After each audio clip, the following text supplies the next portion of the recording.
I'm honored that you guys reached out to me, and I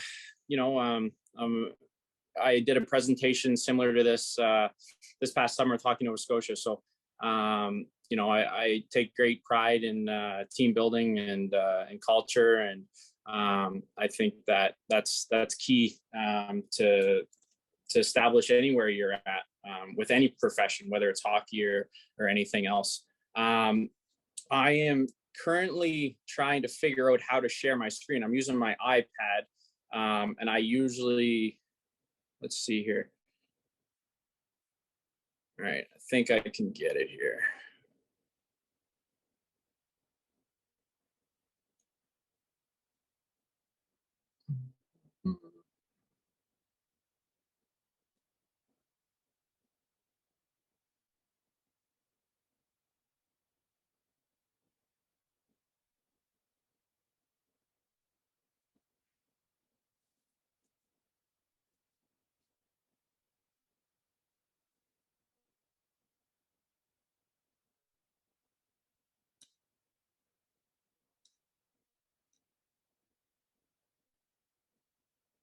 Can you guys see my screen? Yeah, we're all good. I can see it now. Okay, perfect. Just wanted to make sure, because I can't see anyone else, and I just talking to my screen right now. So sorry about the delay there. Like I said, appreciate everyone jumping on here tonight. I appreciate Tim sending an email, getting everything organized. I think that, like I said, anywhere where you're at, team building culture is really crucial. So, and I think anytime you can, use the off season to get better at your craft, whatever your job is a big thing. As you guys are aware, professional athletes, they use the time in the summer, to tweak some things to get better. Us as coaches, as hockey directors, we want to use this time to talk to other people, see how they do things, see what they do that you can potentially bring back into your organization. And I think that's really important. There's a lot of coaches conference going on, starting up next month. Anytime you can kind of get bits and pieces from that, it's really crucial. So appreciate everyone jumping on here tonight. A lot of this stuff isn't anything new. You guys have all heard this before, but I think, in thinking about, team building and culture and everything like that, these are a few things that kind of come to mind. So I'm just going to start off here just with Team Canada World Juniors. 50-minute max. Get set. Go. Okay. Go. What? Go.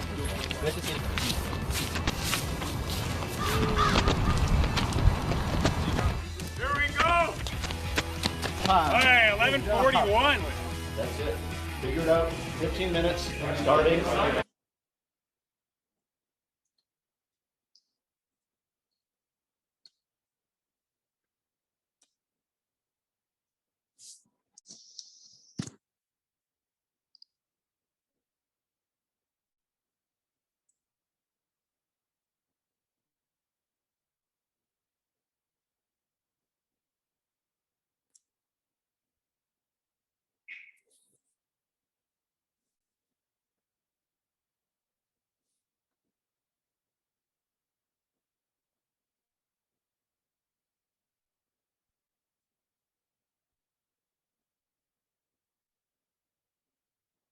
Okay, so fast forward here. So tonight, kind of want to go over the presentation. So what we'll talk about is the end in mind. You want to make sure that you have a clear vision and what you want to accomplish at the end of the year. You want to talk about to your team, to your coaches, what is the vision of the program. We'll go over some key characteristics in the process of building a team. We'll go over the selection process, what's important to make sure that you take into account during the selection process. We'll go over the importance of relationships, get to know your players and families. We'll talk about everyone is a part of the team, making sure that there's no individuals that feel like they're exclude it. We'll talk about keys to coaching to enhance the buy-in. The more buy-in you get, the better off you'll definitely be. And then we'll go through a few examples. And then what players should say when the season is done. I always kind of take that as a coach. I feel like, what are the players going to say when it's all done? Like, they're going to walk away from the rink. They're going to walk away from the team in the dressing room. What does every single player say? There's going to be players that are going to be happy, but really, what does the majority of the team say? What are the so-called players that, didn't play, in the last minute of the game? What are they going to say? Are they going to walk away and say that season was fun? Or are they going to say, oh, that was terrible? I really take pride in that. So for the end in mind, you want to make sure that, like, how do you measure success? Okay. So I think success is getting the best out of everyone. Some people say success is winning a championship. I think, at the end of the day, it's youth sports. And I think it's really important not to say, like, oh, that was a successful year because we won a championship. I think you almost need to say that was success because I, as a coach, and we as a staff, got the best out of every individual. And we may not have won a championship, but we overachieved in what we kind of had.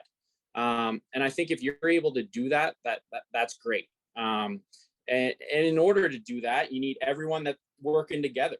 Okay. You can't have people that are trying to do one thing and the other person trying to do the other thing. No one cares who gets the credit. Really important. You don't need people that are upset and negative if they don't, they don't get an assist for that, or they don't get named captain, or they don't get named assistant captain.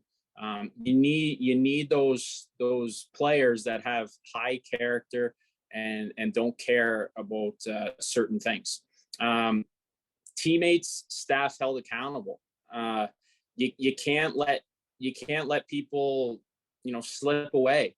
When I say that, I think it's really important that if you have a standard, you have expectations, that everyone follows those expectations. You as a staff member, a coach, assistant coach, trainer, whoever it is, it's really important that you can't say one thing and do the other. Athletes are so smart these days, like, they'll just see right through you. You got to make sure that, whatever you're trying to preach, you can't do the opposite. You want to make sure everyone clearly knows their roles on the team. And that doesn't have to be from day one. And I think players, they make their own kind of bed per se, as long as you provide them an opportunity. I think it's really important that each player has an opportunity at everything, from a standpoint of power play, penalty kill, 5-on-6, 6-on-5. Everyone has those kind of opportunities throughout the year. And then as you get into the season, then roles can kind of, they become clear. The player, as long as the communication is there with the player and the family, I think that's really important. When I say the family, we might feel like, hey, we're talking to Johnny, we're talking to him constantly. He understands. He understands. But I guarantee when Johnny gets in the car, he's driving home. Oh, why weren't you in this? Oh, I don't know. I don't know. Like, they're not going to clearly communicate that to their parents. So I think it's important, to have those conversations with family members throughout the season as well. You want to support, encourage, pick up when down. It's a long year with up and downs. It's important to be positive. You can't be negative constantly. It's almost like the peanut butter jelly type sandwich type thing. Like, you have to make sure you mix in some positives every now and then. And they have to know you care for them too, right? Like, you can be show some tough love every now and then, but they got to know that you care for them.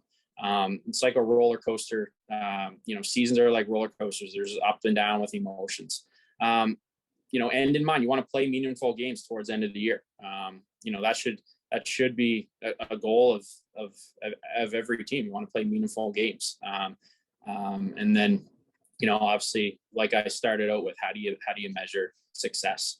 Everyone should know the team goal as well. The players, the coaches, the trainers, the families, everyone should kind of know the team goal, and that should be clearly communicated, during the first parent meeting.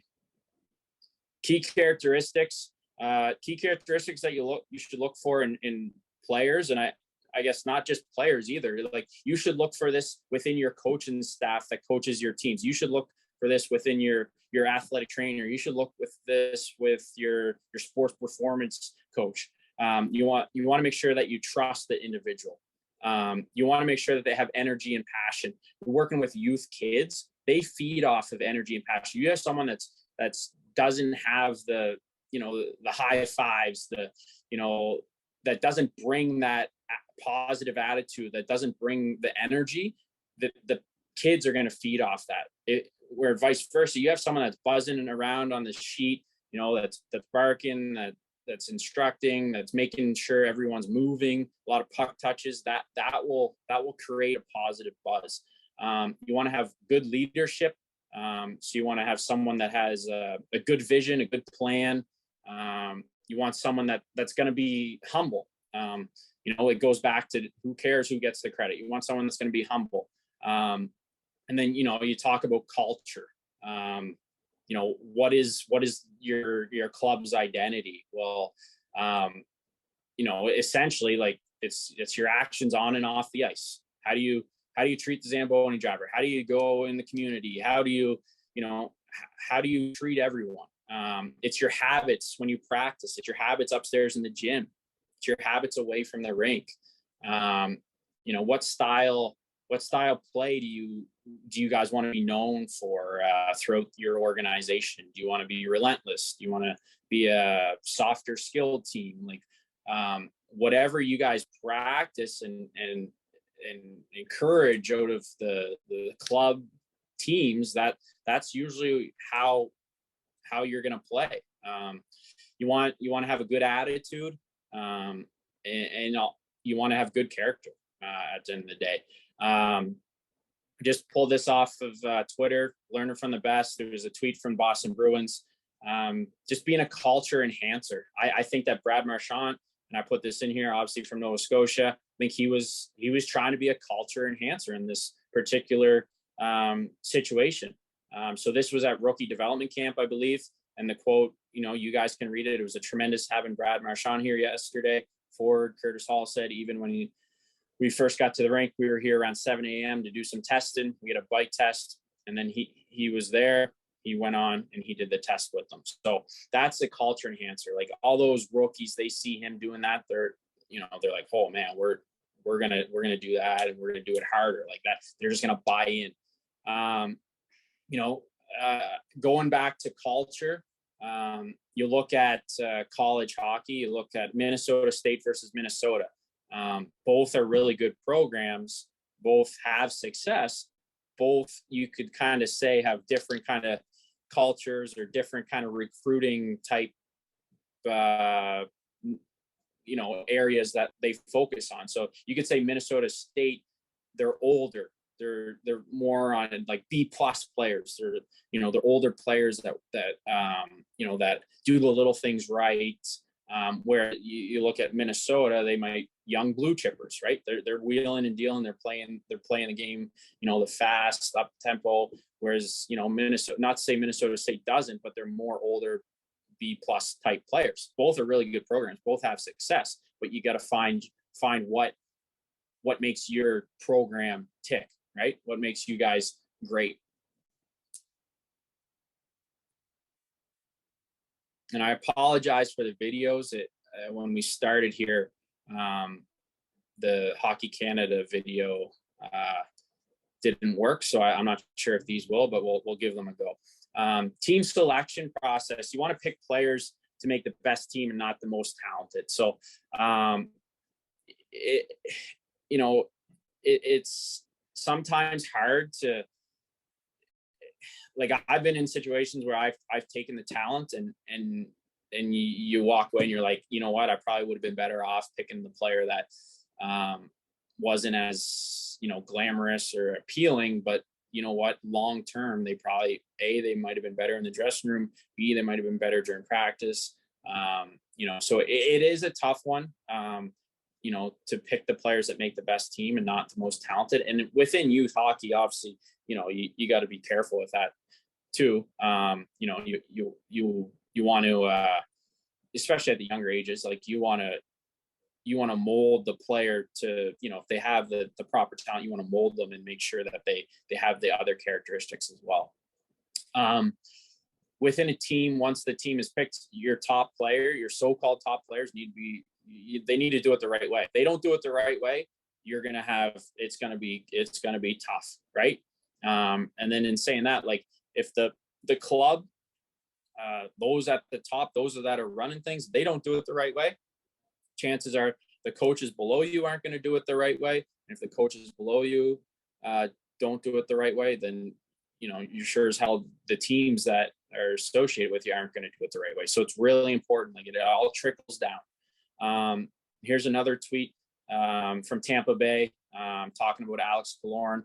This was last year, broke his fibula Monday, had surgery Thursday, was skating by Saturday, try to get back on the ice, right? Like, those are the type of gamers, those are the type of culture enhancers, players that you want a part of your team. I'll try this video, see if it works. Let's just calm down, let's take a breath, okay? Some unlucky bounces. We'll get one on the PP right here. It's a 1-goal game, okay? Let's just calm down. We're not getting the bounces, but we're not working hard enough either. Let's get back to our game. We'll get one here in the people, and go.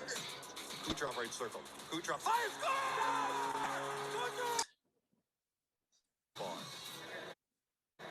Let's just calm down, let's take a breath, okay? Some unlucky bounces.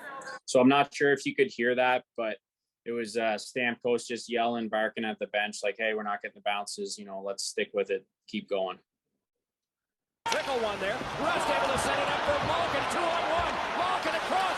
And the return comes to Malkin. Trying to bang him off the goal. He scrambled for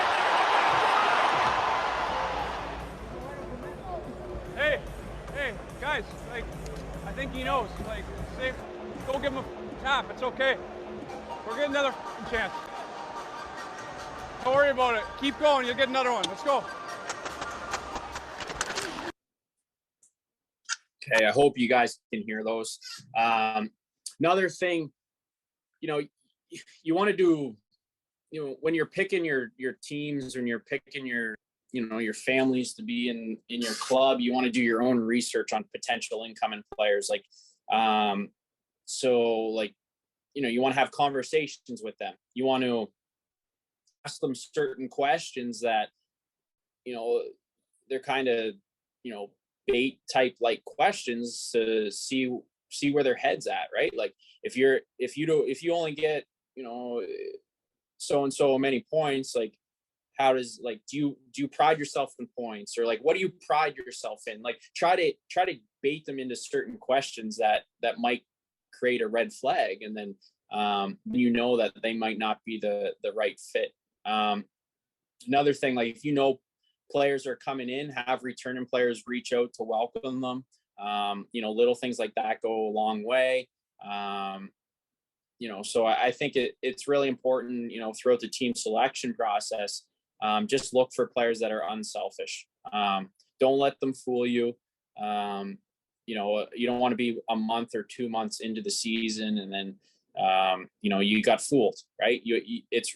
I'd rather do homework prior to, than go through a whole season having someone that you're kind of, unhappy about.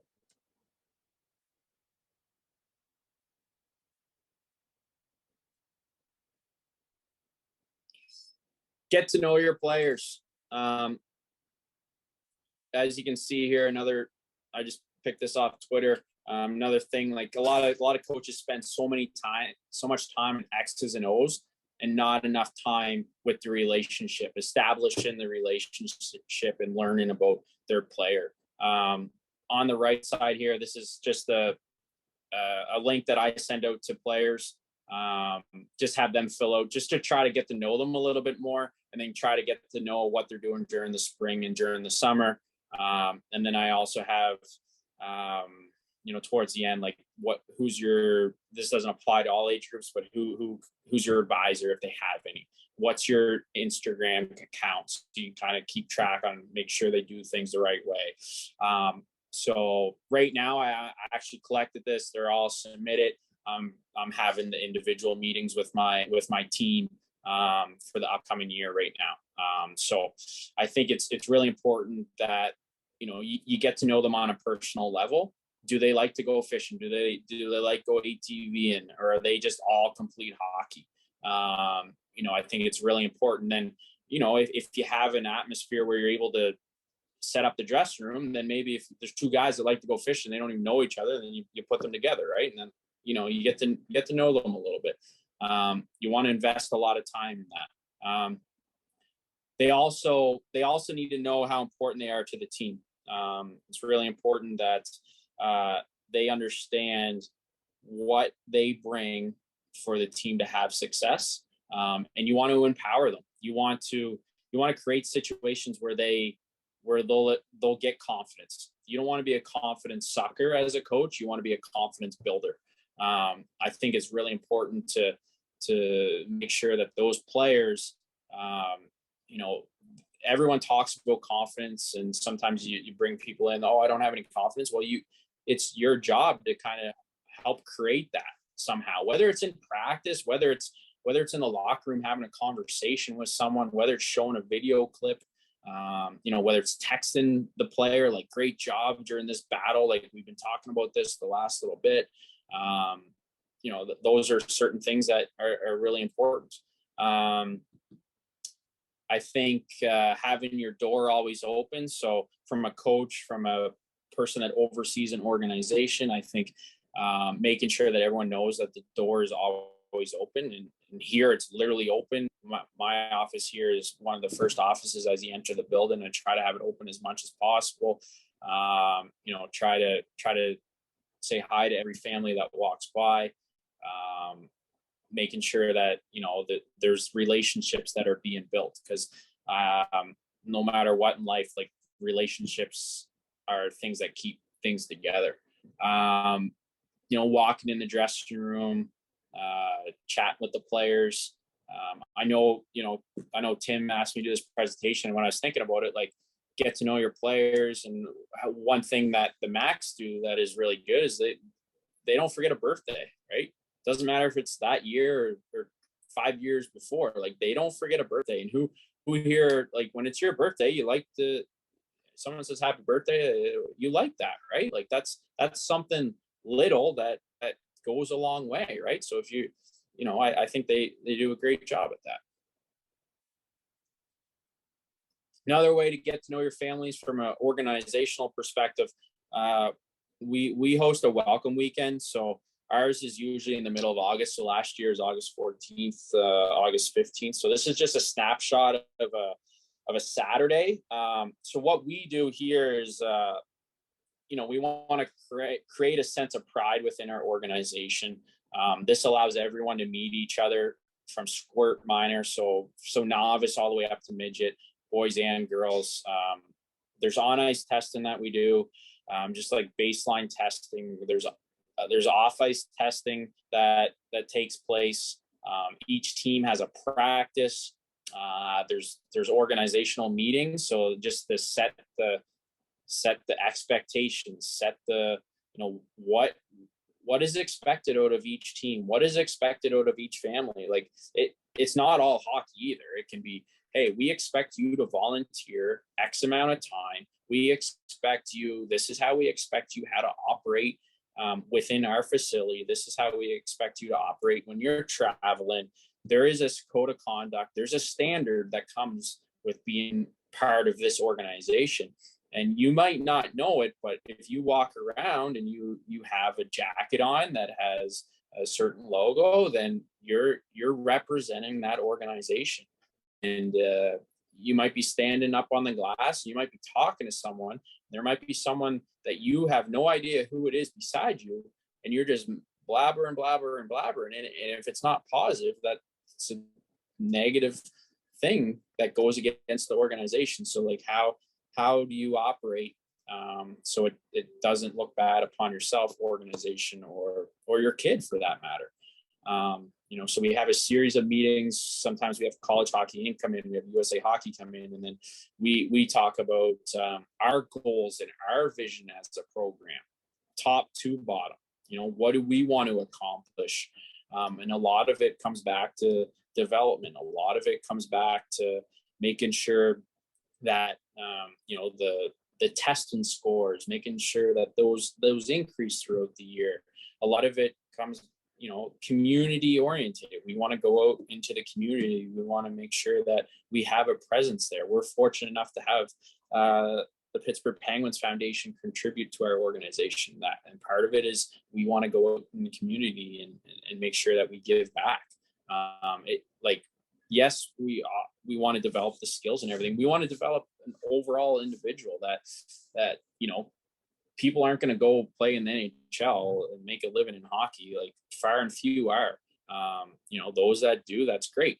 And we want to be able to have a small piece in that. But at the same time, we understand that a lot of kids, they need to learn how to operate the right way, because they're not going to be playing hockey for the rest of their lives. And then on top of this, like, include everyone.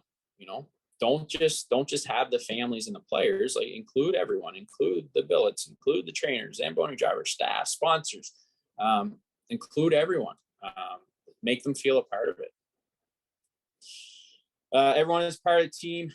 We talked about building good relationships. I think it's really important. So check in. Everyone has tryouts. I think back home, tryouts don't start until August or September, maybe October. But I think the check-in process, having presence within that,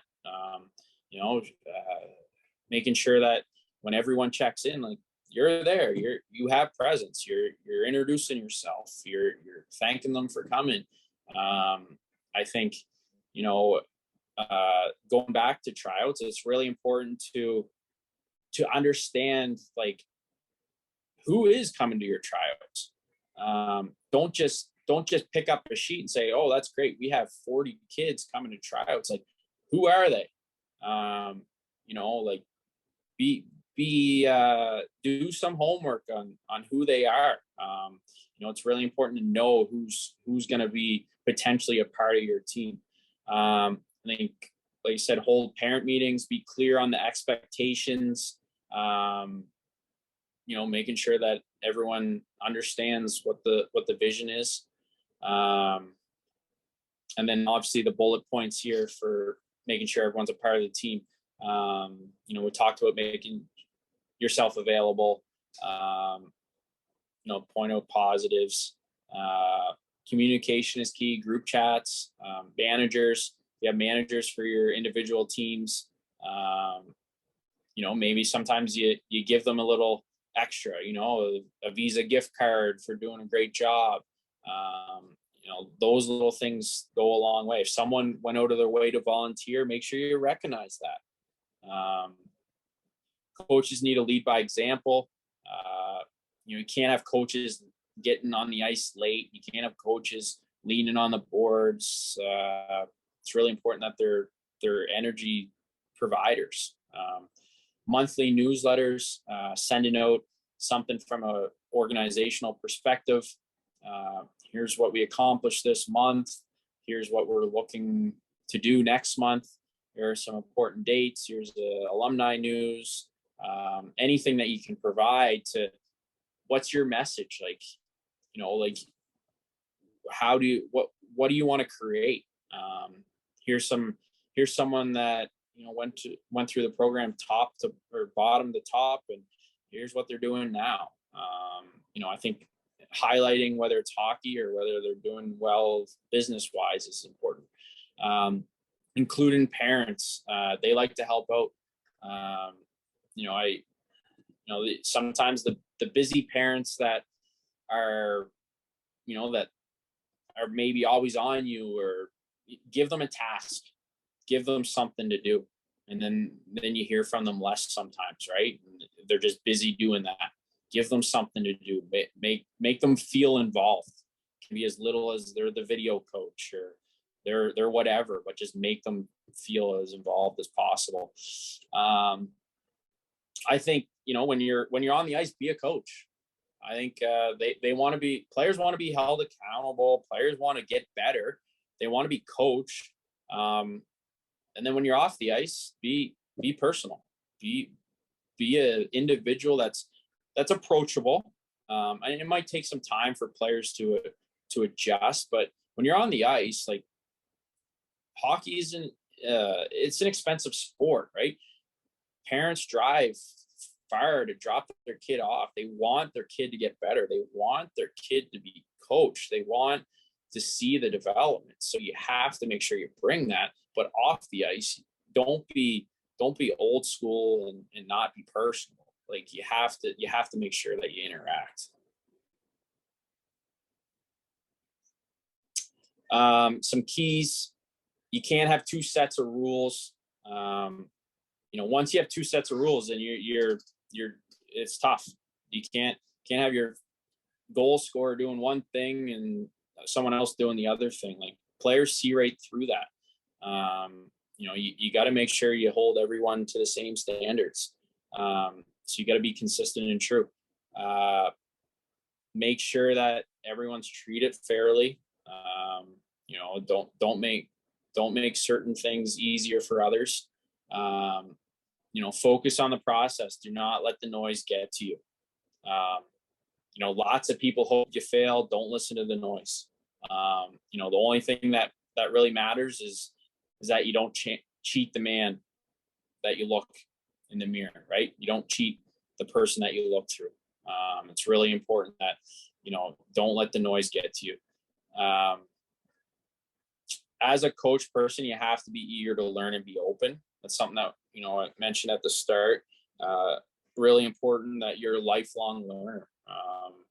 That's how you get better. And players need to feel like they're getting a chance. And that's easier said than done. But for everyone, it's important that they play everything, especially at the start of the year. Really important that they feel like they got a chance on the power play. Even if you think they're not going to end up there, it's important that they do have that opportunity. Here's another thing from a standpoint of team building that the Bruins did last year. Stopped by Fire there and did some competition type stuff. Doesn't matter how old you are, like, anything competition, doesn't matter if you're novice, the midget, everyone's going to love it, right? Whether it doesn't matter what it is, as long as if there's team 1 versus team 2, it could be rolling up. It doesn't matter whatever it is. Like, you could do it, and if there's a winner, they're gonna try it hard, and there's gonna be people cheering at the end. Anything competitive, definitely try. So some keys here. Always protect the team. No whining, complaining, excuses. Be early, respectful. And I apologize. I was kind of running behind here. I was on the ice right before the presentation. And then 7 things that will hurt your team, 7 things that will help your team. You guys can read through this, but energy vampires, right? You don't want to suck the energy. That will just kill your team. And then 7 things that will help your team. Encouragement. Making sure that you have that sense of where the players don't doesn't matter who gets the credit, right? Like it doesn't matter for them. It's really important. There's a couple of videos here. Hopefully they work. If your best players are your hardest workers, you have a chance. And love Kevin O'Banner, love Max Asmus. I love all those guys in that locker room, but those two work really hard. I mean, I've mentioned this a number of times, but when our players get to campus, we ask them to make 20,000 shots, not take. And they got a 6-week period to do it. Kevin O'Banner did it in 6 days, making about 3,500 shots, obviously going 7 for 7 from the free throw line down the stretch in this environment. Kind of speaks to his level of work ethic. And if you're around guys who have humility and they have a work ethic, that's usually the two components that translate to being a really good player. I'm a big believer in the New Zealand All Blacks theory of good people make good players. And we have really good people. And you know what's a sign of having good people? Humility. If you're arrogant, I mean, I don't know how I could ever help you. And if I'm arrogant, I don't know that I could ever learn and be taught. And if you don't have a work ethic, you're not going to be any good. And if I'm unwilling to work, I'm not going to be any good. And so I just think those are two huge components. Again, there's a Bible verse that says God opposes the proud, but he gives grace to the humble. And I don't want to be God's opponent, so I don't want to go in this prideful. Okay, and then there's one other one here. I hope people don't take it out of context, because This is more for the audio, and I Nate don't know is if you guys. one of the hardest working and one of the most caring teammates that I've ever had. He wants you to succeed, and he's definitely intense, and the way he looks at things and the way he treats his body and the way he wants you to get the most out of yours. I mean, that part, it's true how seriously he takes his craft and how hard he works. Honestly, it changed. It's more of a culture that he's created there. It's not that guys are like want that stuff and he won't allow them. He's changed the culture that nobody even wants that stuff. People are seeing how he performs and how much energy he has, and everyone else has kind of bought into it. And it's something that I'll bring with me, that I'll continue to eat that way and treat my body that way. I hope people don't. Okay, so those are a couple of things there, and you guys all saw yesterday. He was a beast for Colorado there yesterday. Looking forward to the next game, watching him. He's in beast mode right now.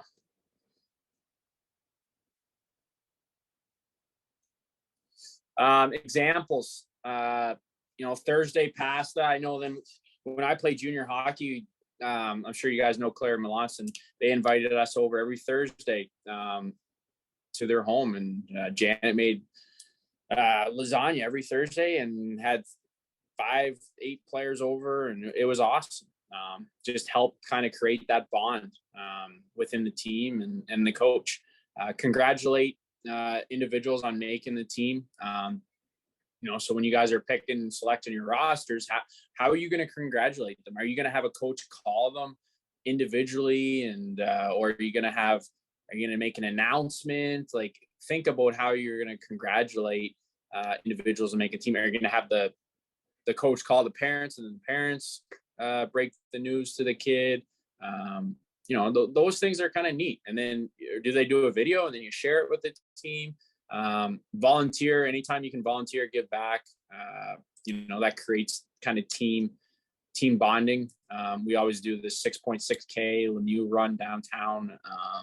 You do sled hockey type stuff, anything that gives back. Shootouts at the end of the practice. Maybe every your last practice of the week ends with a shootout. You can do juice boy. The person that loses has to carry the water bottles. Birthdays, talk about that. Barbecue.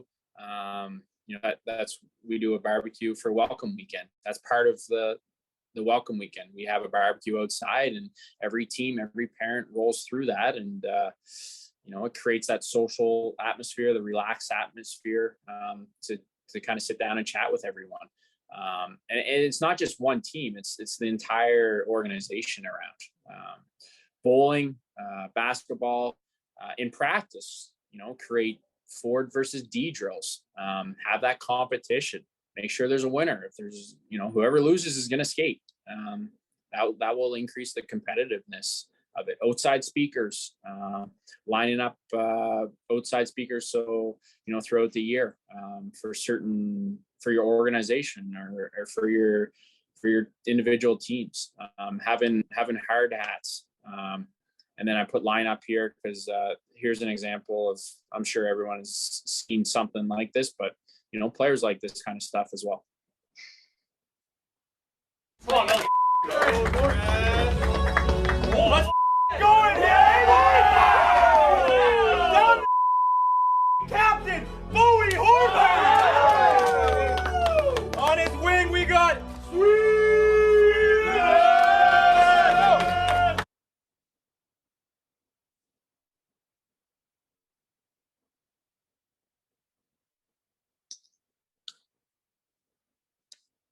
Sorry, it looks like the internet's kind of slowing things down or paused it. But you guys have all seen examples of that where a player jumps up and announces the starting lineup. So I think that type of stuff is nice to have every now and then, and I know from my experiences, as a player and couple opportunities as a coach. One person that was like a master at team building, and you guys all know him, Troy Ryan, was a master at team building and creating relationships with players and making it a fun environment. And there's no surprise that they walk away with Olympic gold. Like, I think from hearing and from others, the one thing that team had was they had a fun time together. They enjoyed being around together. They weren't uptight, and obviously everything else is buttoned up, but that if there's ever an opportunity for you guys to have a pop with them or beer or whatever, like, try to pick his brain because he's a master at it. Going back to kind of what we talked about at the start of the presentation, then the year players should look back and say, the coaching staff provided me a chance. The coaching staff developed me. The coaching staff made me a better person. They spent time with me on the ice doing video in the weight room. At the end of the day too, they need to have an internal drive for their own development. They need to want it. When I say coaching staff, you could put the organization as well. You can insert whatever in there, but it's really important that I feel like those things, those are all checked off towards the end of the year. I got a drill for you guys. Not sure if it'll load up here or not.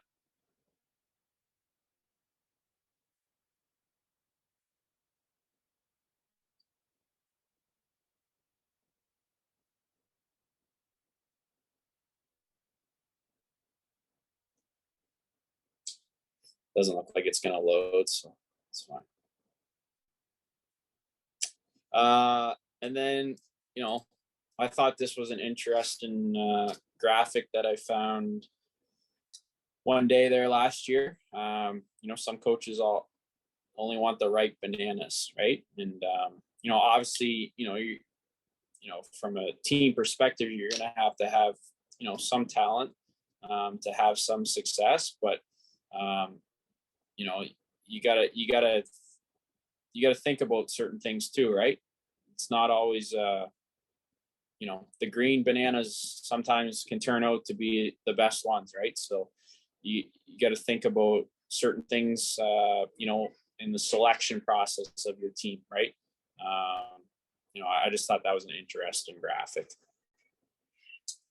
So I'd like to thank you guys for joining me tonight, and hopefully you take away one or two things from the presentation. I know a lot of you guys have do a great job where you're at right now, and this isn't isn't new to you. But hopefully you guys can take away one or two things from here, and really appreciate you guys jumping on here tonight. So I don't know if anyone has any questions at this time. That's my cell phone and my email, but I'm happy to answer any questions that anyone may have at this time. That was awesome, Danny. We appreciate that.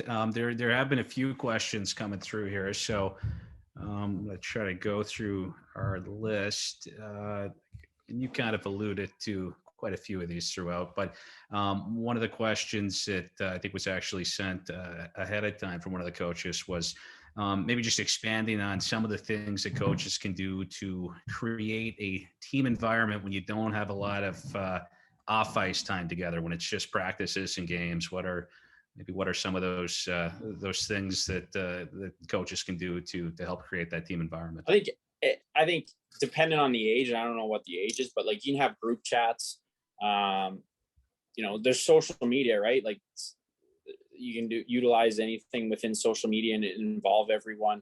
But that's the first thing that kind of comes to mind from a standpoint. If you're not together all the time and you just have practices and games and you don't want to create anything from that, then group chats, definitely something within that.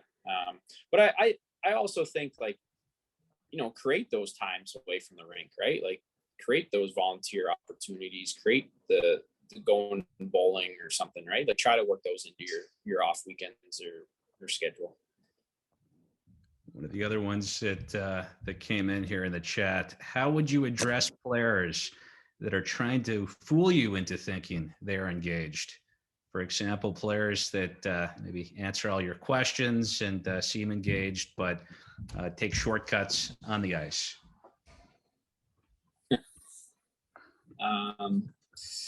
What was that? How do you address it? Yeah, how would you address players that are trying to fool you into thinking they're engaged? I think you just got to be honest with them.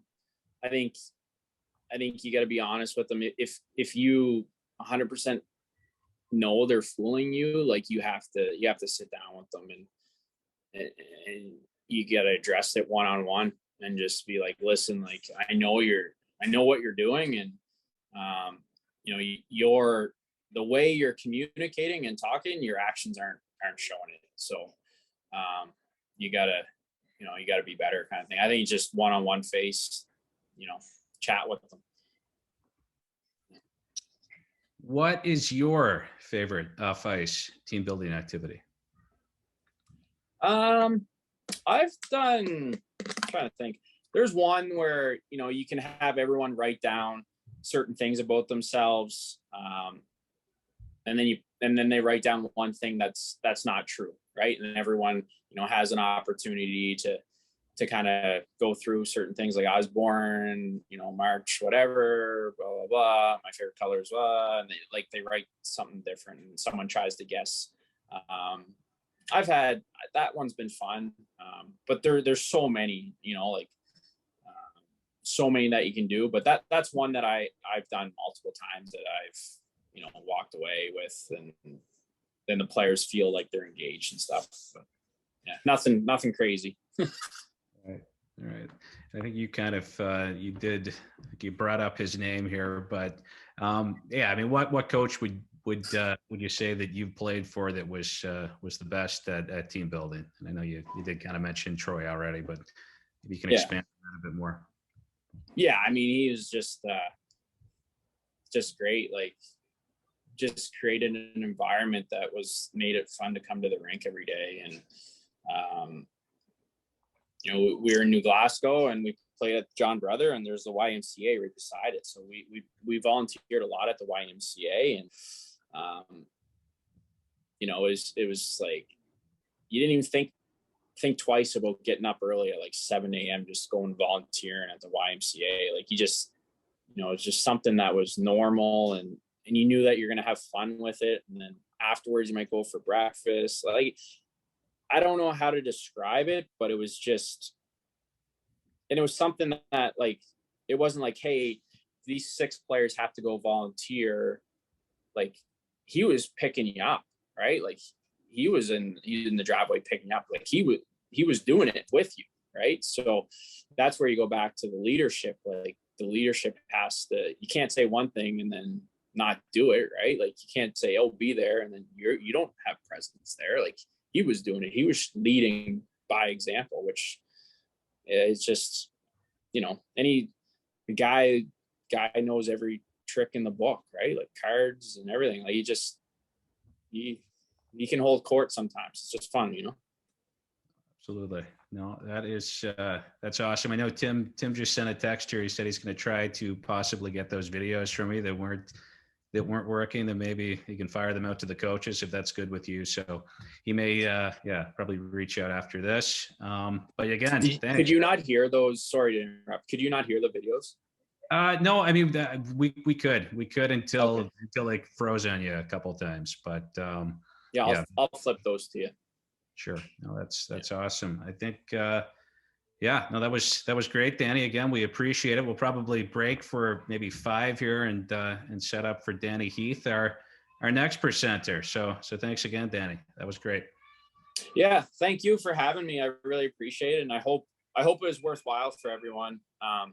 You never know going into it, what you hope that you're covering certain things, but really appreciate it. And I'll be back home too in July if anyone is around and wants to get together, but definitely miss the East Coast. It's always nice to get back. So thanks again for having me, guys.